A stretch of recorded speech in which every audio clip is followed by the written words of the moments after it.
Hello, lovely people. Today I'm going to be telling you about all of the best fiction books that I read in 2025. Dooby dooby dooby dooby dooby dooby dooby dooby dooby doo. Dooby dooby dooby dooby dooby dooby dooby dooby Sophie vlogs.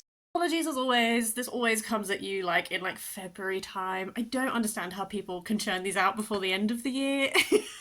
There's just so many videos you have to make at the end of the year that I lose track. But what I have done is I have gone through, I have made a list of all the best books that I read in 2025. Caveat, these are all the books I read in 2025. They're not 2025 releases. And I'm going to talk to you about them. This is not ranked. I've roughly written it in the order in which I think I read them. But it might be a bit... might not be the case. We'll find out. The first book I'm going to talk to you about is actually the first book I finished in 2025. I deliberately picked this because I thought it was going to be a good way to start the year, and it was. And that's If Not Winter, Fragments of Sappho. This is translated by Carson. I already know that I like Sappho's poetry because I have another collection of her work up here, Stung with Love, Poems and Fragments. And I really enjoy, I find languages fascinating. I'm not very good at them, so I have not learned ancient Greek. So reading things in translation, it's always so wonderful to compare different translators and how they approach it. I just think Anne Carson, there is a reason why she's one of the ones that is most prominently quoted and that kind of thing. I just think she really captures just some of the language choices that she makes, that kind of thing. And every time I read Sappho, I'm just so blown away by these little snippets we have of something much larger, but how impactful just the snippets alone are. So I really enjoyed this. It was a wonderful way to start the year. Next up is The Idiot by Dostoyevsky. I read this because it's my fiance's favourite book, and he told me that on our first date, and then we were together for 10 years and I didn't read it. Actually, that's a lie. I did read it before our 10-year anniversary. That was the mission I set myself. The Idiot is, I hear that it is slightly different to Dostoevsky's other work. I'm not 100% sure on that because it's the first I've read. I'm currently reading Crime and Punishment, though, which is fun.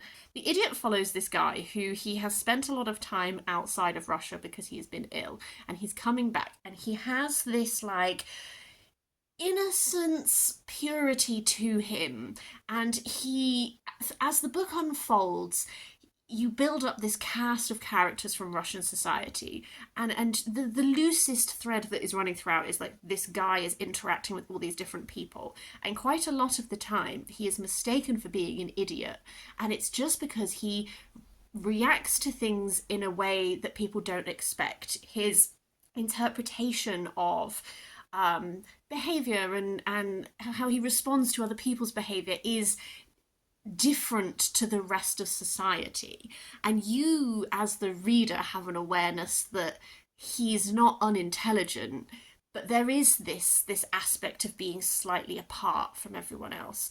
And what I found so compelling about reading this is the tension that causes within the narrative of, is it possible for him to continue being this way? Will this goodness that he seems to have, this purity, this all of that, will he become corrupted by society? If he doesn't become corrupted by society, can he continue to function within society? Is there a place for him there? And I think it's a very long book, and it's split in two books, and I think it was the first and the last book that I found most compelling. There are sometimes these big discussion points of the trains and Catholicism, and I was I'm sure this was groundbreaking at the time, but I'm probably not that interested in those. But it has these really explosive scenes that are usually taking place in the face of all of these society members, and they're really dramatic, and they don't always go the way that you expect them to go, and that was one element of this that even I read this honestly in January, so a year has gone by, and there's some really vivid moments from it that I remember. So as my first Dostoevsky, that was a very enjoyable read, and I can really understand why it is my fiance's favourite book. Then we have an Agatha, Endless Night. Agatha Christie is my most read author. I love reading her. I collect these little crime collection editions. So Endless Night I was interested to read because I read somewhere that Agatha Christie had said that it was one of her favourites of her work. And It's slightly different from the classic Christie formula. It's not that there is a murder and then you have the detective and they're solving it. Instead, it's following this guy who he's come into a bit of money and he wants to buy this house. He has this meeting with this woman who he falls in love with, and as it unfolds, it's one of those that has quite an atmosphere, quite a tension. You have ideas running through your head of like, obviously this is an Agatha Christie, at some point something's gonna happen. I really enjoyed the unspooling of it. I enjoyed the atmosphere that was built. I think it was really interesting to read like an Agatha that had a slightly different approach to the formula that I know and love. So yeah, that was my only Agatha Christie of this year, actually. I really need to read one in 2026. I'm just, when they're a finite resource, I don't want to exploit them too much. After that, something I read for Deweython was The Gododdin, Lament for the Fallen by Gillian Clarke. I have read a translation of A Gododdin before, but this is Gillian Clarke's sort of slightly more poetic interpretation of it. So A Gododdin is a very old poem. It's following this battle that happened sort of like outside Edinburgh, but at the time that area was Welsh speaking, which is why I counted it for Deweython, because Deweython is a readathon that's all about reading Welsh books every March. So I have read a translation of it before that was slightly more on the academic side of things, and so what I really enjoyed about this is I already knew that I loved A Gododdin. It has this wonderful element that you get with like oral poetry and stuff, this repetition throughout, this threes are important. It is a lament for the fallen, so it is memorializing these people who've fallen in battle, and using a lot of like animal metaphors and all that kind of thing, which I really love. And I thought that Gillian Clarke's interpretation of it was really fab. This is a dual language, so you have the Welsh on one side and then the poetic interpretation on the other, which is great because you also can see how she sort of changes the form, like she's turned this into couplets and that kind of thing, which I think that slight freeness with calling it a version rather than a translation allows her to interpret it in ways and format it in ways that highlight some of the poeticism and draw slightly different things out than the other translation that I read. Another book I read for Deweython was The Just City by Jo Walton. This was great, and this really had a ripple effect on some of my reading. So this is kind of like a sci-fi speculative fiction, I don't know. It's set in a world where Athena has decided that she is going to put some of Plato's theories to the test, like the concept of like the Republic and all of that. And so she makes this place that's slightly outside of time, and she's taken these people from various points in history to be the teachers, and then they gather children and they're essentially trying to recreate Plato's Republic and see if it is the perfect ideal society. Amongst that, so Athena is a character, Apollo is also a character, because Apollo's having like a bit of a crisis, so he decides to take mortal form and be one of these children. You begin with seeing this society, how it is formed, how it functions. They have these like robots who provide a lot of the like manual labor and this kind of thing. And then at a certain point, Socrates gets brought into the society, and he really starts asking some questions. So what I love about this is it's pulling together some of my absolute favorite things. I love sci-fi. I love like the classical world, philosophy, all that kind of thing.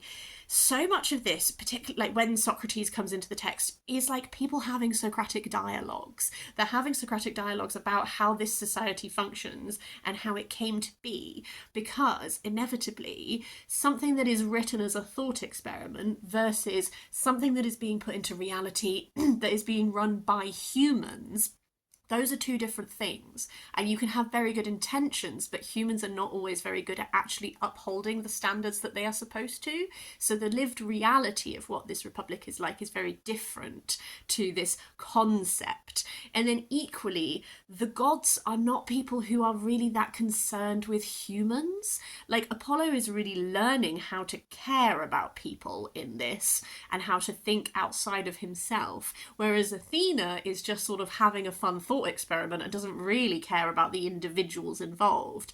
And it just builds to this really fascinating discussion.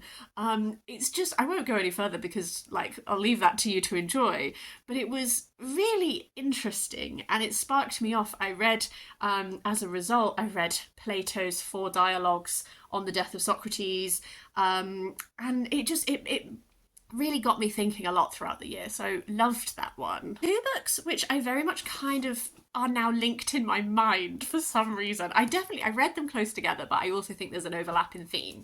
So first up is The Ill-Made Knight by T.H. White. I loved this and I'm really enjoying T.H. White's Once and Future King series.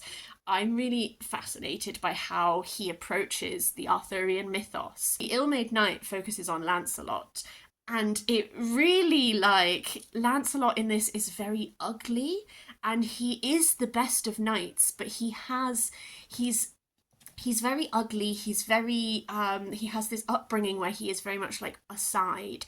And what I found really fascinating to do with Lancelot within this is, when you're someone who is coming from a situation of, Lancelot is so defined by being the best of knights that when he reaches points where he may not be the best of knights anymore, what does that mean for him as a person? How does he define himself anymore? Is this whole, like, crisis of identity in this that I just found really fascinating. And it does have this triangle between Lancelot, Arthur, Guinevere, and I have an absolute buzz topic, which is when Arthurian retellings explore the fact that that is like a mutual adoration, and that can take multiple forms. I've read ones where that is like all 3 are in love and it's like a polyamorous relationship. With this one, there are these ties between the 3 of them, and like the first part of The Ill-Made Knight is that, like, Lancelot loves Arthur and that's why he wants to become his knight. And one of my critiques, I think, is that as the book goes on, I felt like Arthur sort of faded from the narrative a bit, and I really liked earlier on when it is really exploring the tension between the 3 of them. I just think that was really well done. But also T.H. White has this real, like, he will sometimes, like, talk about the fact that he's not interested in certain aspects of this mythos, and he's like, oh, you don't need me to tell you all about this. If you want to know about that, go read Mallory. I'm here to tell you about this. And I love that kind of, like, self-aware, like, speaking directly to you, breaking the fourth wall kind of vibe. I just find how he handles this really wonderfully. The one that it's kind of linked to, because I read it, like, so close together, is The Buried Giant by Kazuo Ishiguro. This is, I've heard it's called, like, Ishiguro's attempt at fantasy. I don't think it is. I think that is a bad way of selling it, because I think it sets up expectations, whereas this is still very classic Ishiguro. It's just he's setting it in. This is set after the Romans have left Britain, and sort of like society is kind of like crumbling a little in the wake of that. You follow this married couple and they live in this little village, and they're leaving their village to go on this journey to find their son. And it becomes very apparent as this goes on that people are losing their memories of things. They know that they're searching for their son, but they can't really remember, like, when they last saw him, that kind of stuff. So there's this sort of mist on the land that causes people to forget. So they're going on this kind of quest. They have all of these, like, little interactions. One of the interactions they have is with an Arthurian knight, and so I think that's why these 2 are linked, is because there is this, like, Arthurian link in there. There is this idea of, like, a quest, but it's being done in a way that is not what you would anticipate. I understand why this is one of his least liked books. Hilariously, this is the book that got me back on the Ishiguro train. I loved this. I just think I spent a lot of it being like, whether I enjoy this is really going to hinge on how it all comes together at the end. I do think it's a bit confusing at times. There are big swathes where you're like, I have no idea what's really happening or what any of this means. There's a conversation here to do with memory. There's a conversation to do with healing. And I think it's really interesting to think about some of the discussions here in the context of other times of history. Like, there's an idea of, in order for a society to heal from traumatic events, can you do that while remembering? like this idea of remembering and forgetting. Like in some ways, forgetting gives characters the space they need to heal, the space they need to be prepared to have conversations with each other. It stops them from immediately closing those down. But in other ways, forgetting is this shrugging off of responsibility, this ability to move on from actions which really should you be able to move on from? Is there not a collective responsibility of what happened that should be reckoned with? And I loved the way that the ending of this is vague and open, and it allows you to decide what you think. And it reintroduced me to the things I enjoy about Ishiguro, which is the unreliability of his narrations, the sort of lack of giving you solid answers and trusting you to sit with it and to think about it. And this like sideways approaching genre, like if you want to call this a fantasy, like there are elements of the fantastical there.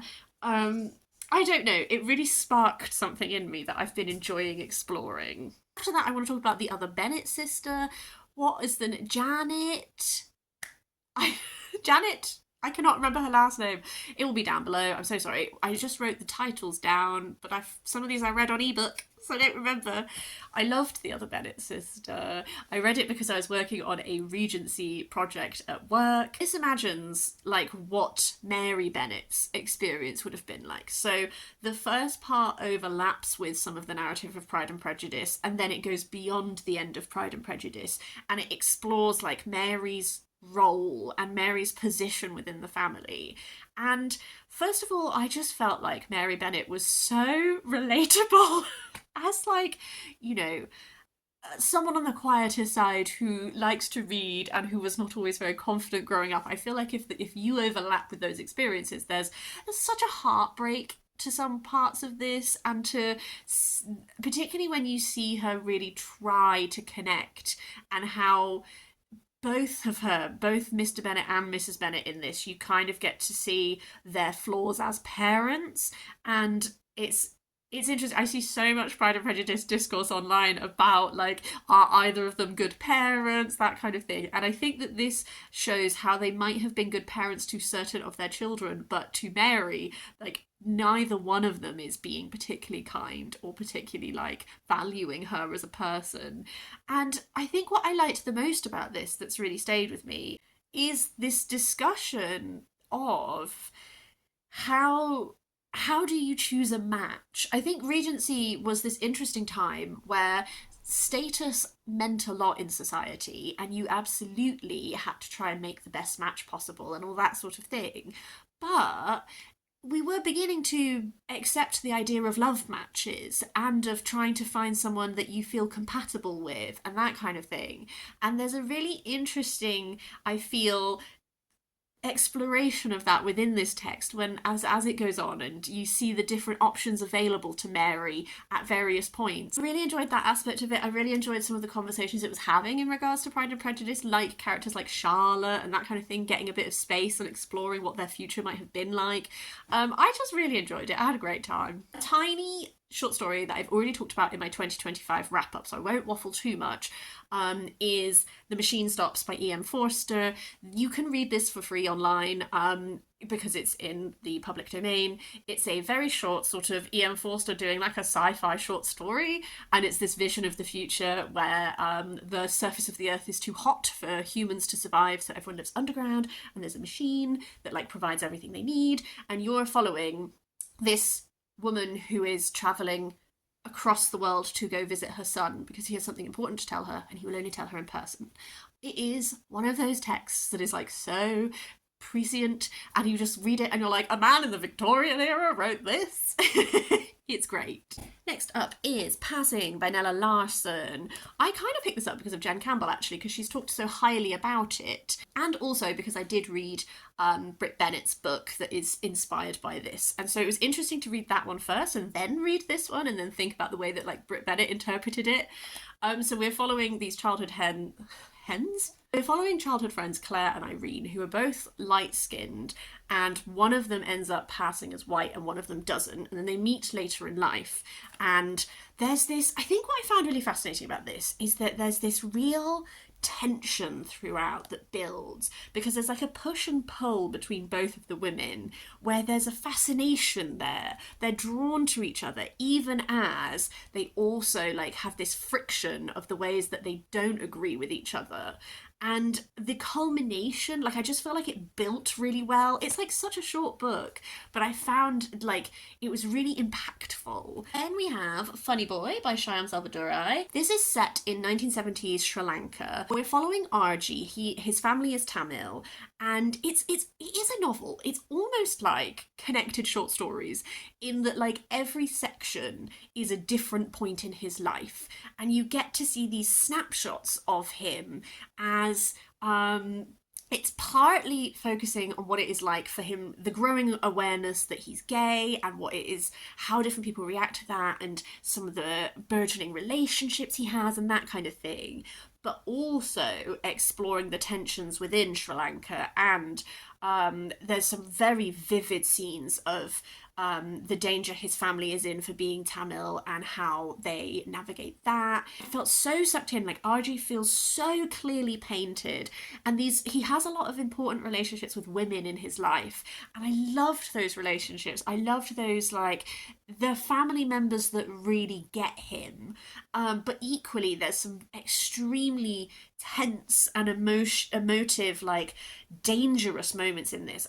It is one that like flits through time, but it felt so like strongly painted to me. I'm only talking about one Moomin book in this. I obviously loved the whole Moomin series this year. It was my most read author. I'm just going to talk about Finn Family Moomintroll by Tove Jansson, because this was the first of the Moomin books I read. And I think that this was actually a really great place to start, because this one introduced me to the elements that I love about the Moomin series. This is the escapade that involves this top hat that belongs to this like sea little creature, and like mischievous things keep happening with this top hat. What I loved about this is I loved the Moomin family. There's this element to Moomin family where it's like family is not just blood. Family is like anyone that you welcome into your home, like find out their language, find out what they eat, and just make them welcome. I loved that element.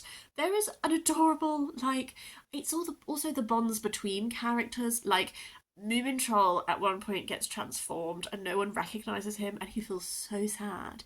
And then he like says to his mum, like, but it's me, it's your Moomintroll. And she just looks at him really steadily and she's like, this is my Moomintroll.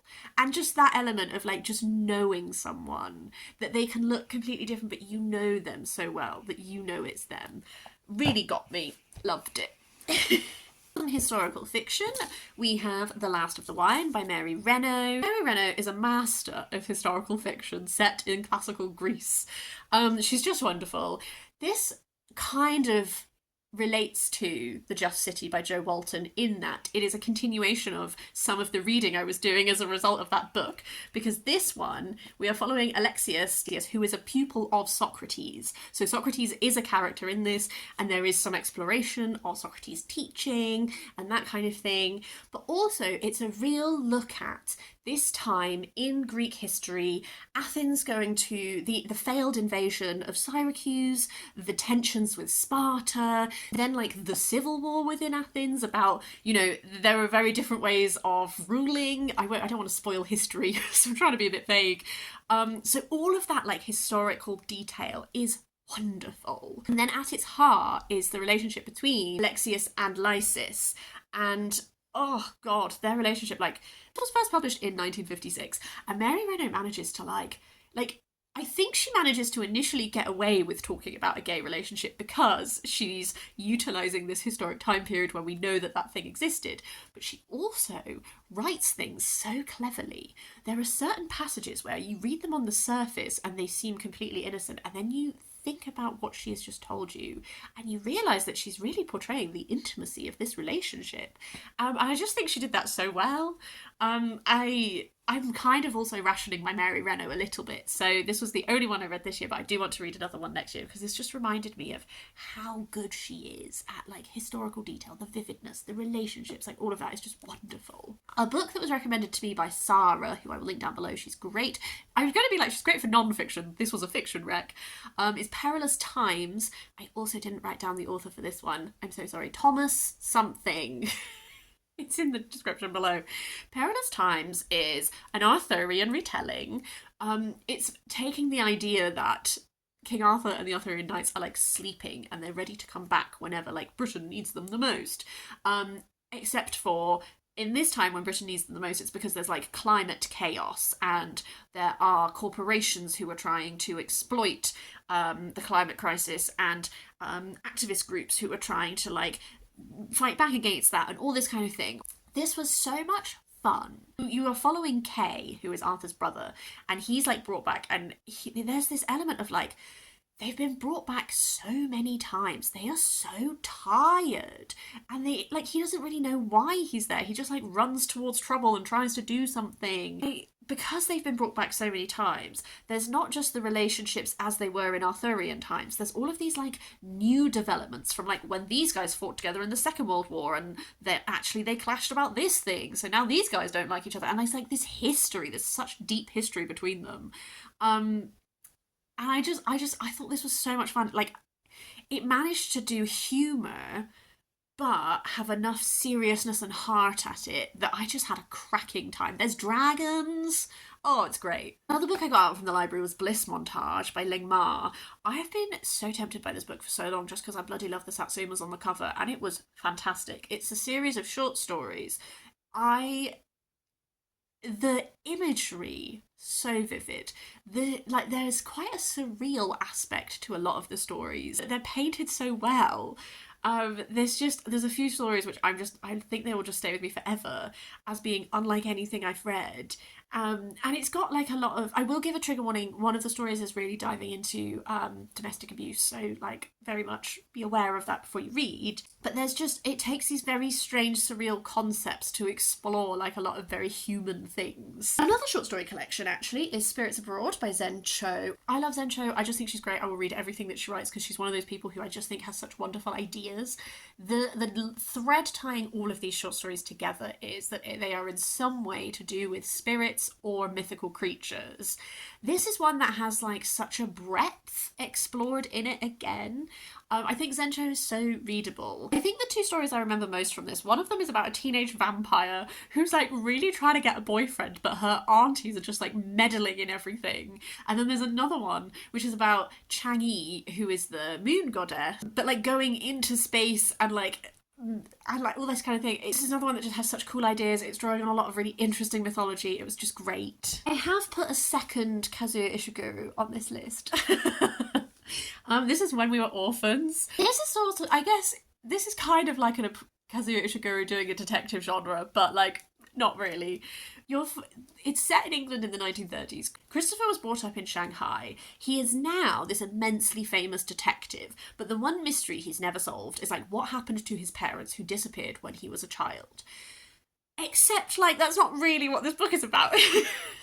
Unreliable narrator, take it as read. This exploration of memory. I know how to discuss this book. Christopher has like built himself up to be this amazing detective, and now he's finally going back to Shanghai to solve this mystery of his parents. Why has he not gone back earlier, I hear you ask? A great question. Simultaneously, because we're in the 1930s, it's also exploring a lot of the tensions to do with the outbreak of the Second World War, particularly how that would be affecting people who lived in Shanghai and that kind of thing. There is, oh god, I loved the like creeping awareness that Christopher is not a reliable person to trust. So many things where like every time he gives you snapshots of his past or of cases, he never gives you the meat. There's like a case, you get to see a snapshot of him solving this case, except for you only see his interaction with the policeman where he's like, I know who it is, and you never find out. He gives you a snapshot of when he is like at a reunion with some people that he went to school with, and like someone is apologising to him for the way that people have spoken to him, but you never get to see what they said or how they've spoken to him, or you never get any of that. He's like constantly deceiving himself and lying to you and withholding to you, and like this just builds and builds and builds, and this feeling that you get at the start when you're reading it, and then as it goes on, like how you choose to interpret things and all of that, I just absolutely loved it.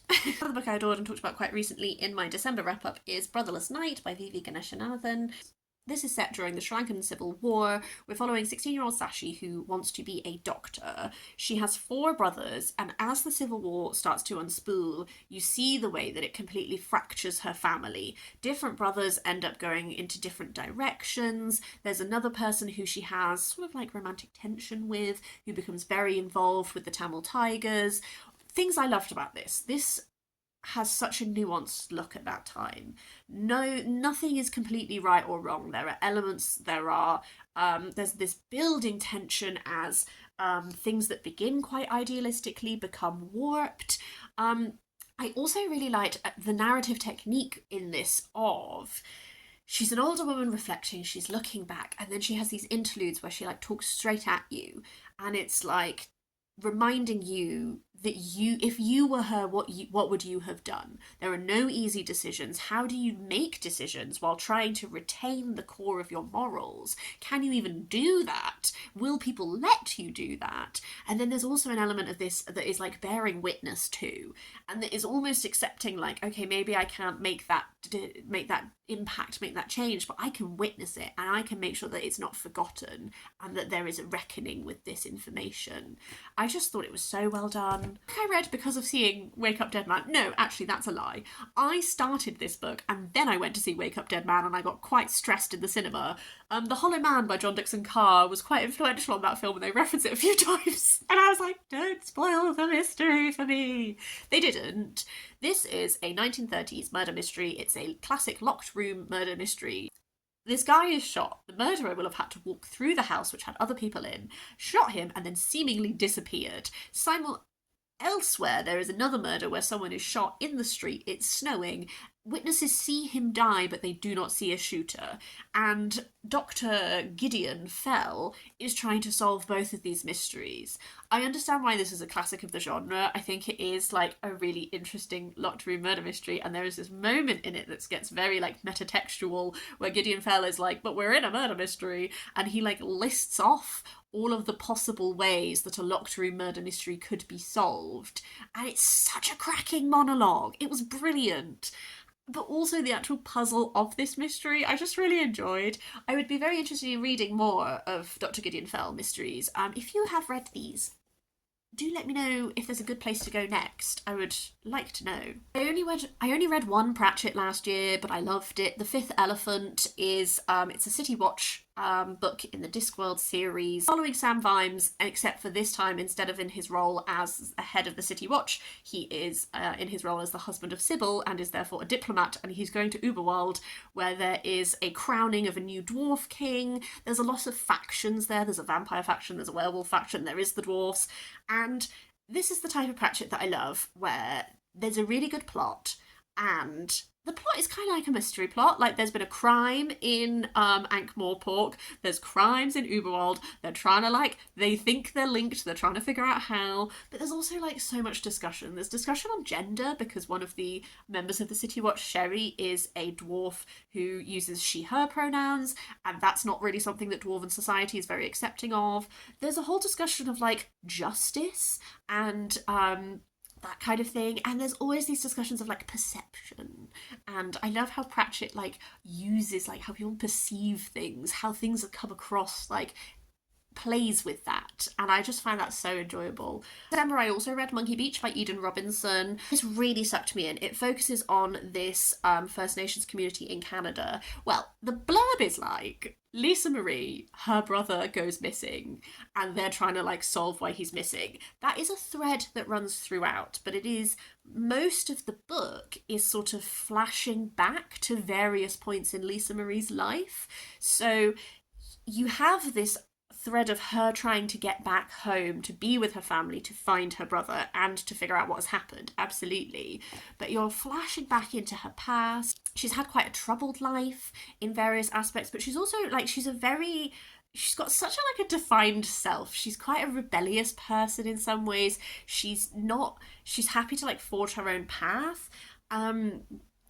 and there's this increasing like line of Hazelor lore coming throughout. Like, you begin by every time something bad happens to someone that she knows, she sees this person. So you can tell quite early on that she's seeing things that other people aren't. And then there's this wonderful bit with her relationship with her grandmother, who tells her these stories and these tales, and you're building up this understanding of lore, and you're seeing how Lisa Marie is able to exploit it more as she grows. I think it manages to do that wonderful thing of, there is this like, oh god, the quality of the writing, the painting of the scenes, all of that, but it's also like really grounded in like a reality of like some very like harsh things happen, but also like Lisa Marie has like a real like humor and like all of that. Like, I just thought this was great. I'm gonna finish on two library books.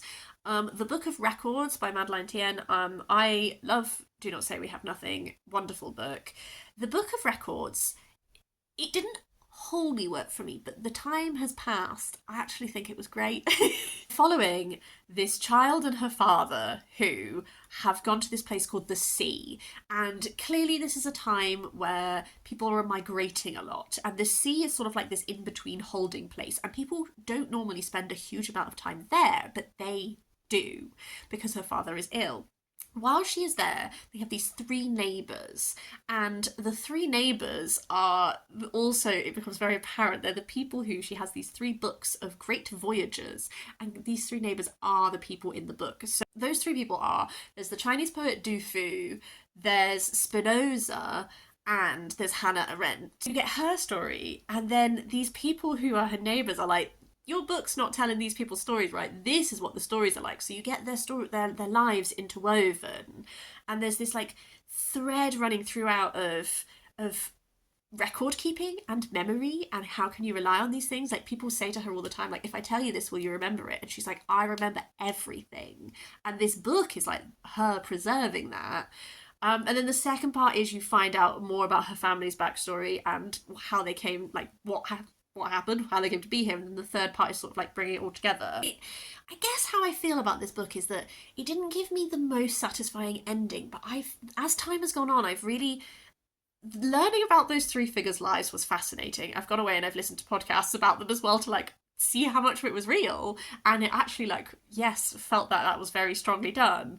And it's almost like the book is like it's almost like the book is like a philosophical like thought experiment as well as being a novel. I don't know, it was just, I really enjoyed it actually. And then finally, A Room Above a Shop by Anthony Shapland. This was a recommendation from Kerry over at Kerry Books because she knows my taste. This is just a very short book that was wonderful. It is capturing the relationship between these two men living in the Welsh valleys in the 1980s when they could not be open about their relationship. And it's incredibly moving.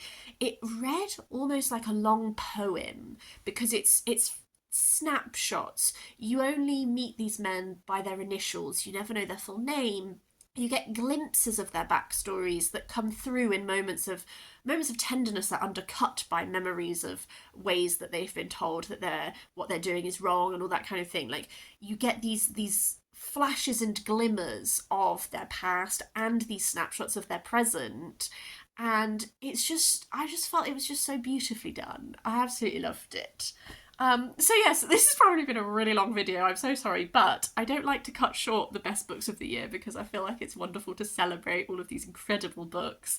I've loved all of these. I would really love to hear if you have read any of them, what your thoughts were, and also like what were your best books of the year. Please do let me know. I'm always on the lookout for more recommendations. Otherwise, I hope you're having a really lovely day, and I'm going to see you next time for something different.